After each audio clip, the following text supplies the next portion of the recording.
ہمارے channel Urdu moral story میں خوش آمدید۔ ہمارے چینل سے روزانہ آپ کو سچی اسلامی کہانیاں سنائی جاتی ہیں۔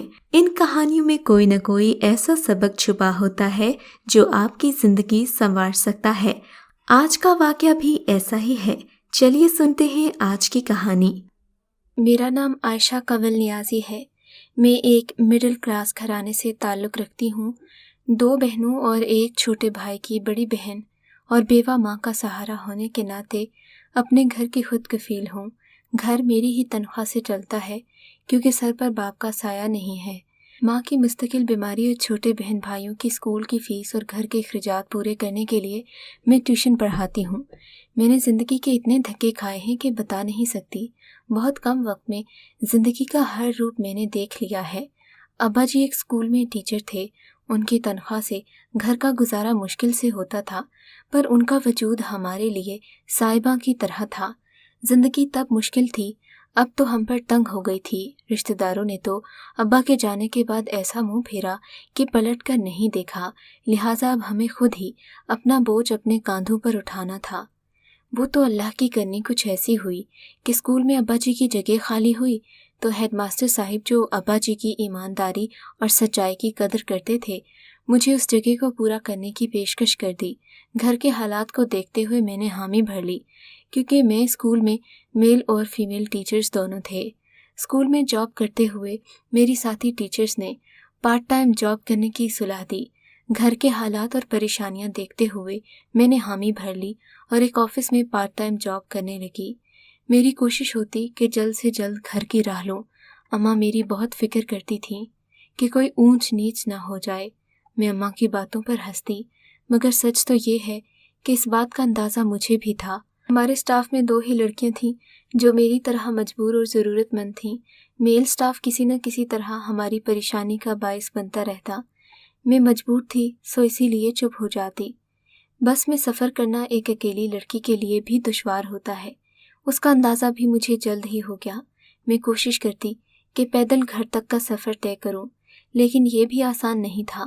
آفس سے 7:30 سے پہلے جان نہیں چھوٹتی تھی۔ خیر یہ بھی ایک غنیمت ہی تھا۔ معاشرے میں پھیلی ہر برائی کے روپ کو میں اپنی آنکھوں سے دیکھ رہی تھی۔ ایک دن ایک معجزہ پیش آیا۔ اس روز 8 بجے میں آفس سے نکلی تھی، رات ہو گئی۔ میں اللہ کا نام لے کر آگے بڑھی اور گھر کی راہ لی۔ نہ جانے کیوں مجھے پاؤں من بھر کے ہو رہے تھے۔ گھر تک کا راستہ میلوں کا لگ رہا تھا۔ کام بھی بہت کیا تھا، اس لیے تھکن سے چور تھی، لیکن دن میں درود شریف پڑھتی آگے قدم بڑھاتی گئی۔ ابھی چلتے ہوئے مشکل سے 15 منٹ ہی ہوئے ہوں گے کہ اپنے پیچھے کسی کے چلنے کی آواز سنائی دی، مگر جب یہ آواز مسلسل میرا پیچھا کرتی رہی تو میں نے ہمت کر کے گردن گھما کر دیکھ ہی لیا۔ یہ 2 اوباش قسم کے مرد تھے، شاید دونوں نشے میں تھے۔ ان کے قدم لڑکھڑا رہے تھے۔ یہ دیکھ کر میرے اوزان خدا ہو گئے۔ راستہ سنسان تھا، ارد گرد قدرے تاریکی تھی۔ مجھے کچھ نہ سوچا تو میں نے ناک کی سیٹ میں بھاگنا شروع کر دیا۔ وہ بھی میرے پیچھے بھاگے۔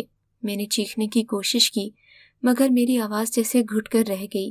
میں مسلسل بھاگ رہی تھی اور وہ بھی میرے پیچھے پیچھے بڑھ رہے تھے۔ رکنے کا تو سوال نہیں اٹھتا تھا، اور سامنے سے آتا کتا دیکھ کر میرے پاؤں کانپنے لگے۔ میں سوچ رہی تھی کہ کیا کروں کہ سامنے سے بھاگتا ہوا کتا میرے پاس آ کر ان اوباش آدمی پر بھاگنے لگا۔ میری کچھ سمجھ میں نہیں آ رہا تھا کہ یہ کیا ہو رہا ہے۔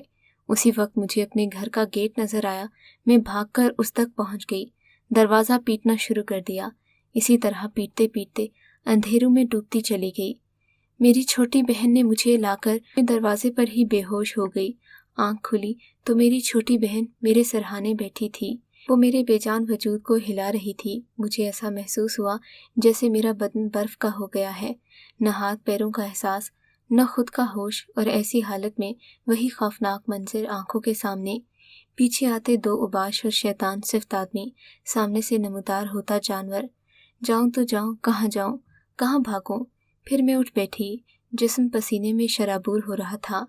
اماں نے مجھے اپنی باہوں میں بھر لیا۔ میرا یہ حال تھا کہ خوف سے تھر تھر کانپ رہی تھی۔ میں نے بے قراری سے اماں کا بازو تھام لیا، جیسے اماں مجھے چھوڑ کر کہیں چلی جائیں گی۔ حلق سے کانٹے چبھ رہے تھے۔ رابعہ نے جلدی سے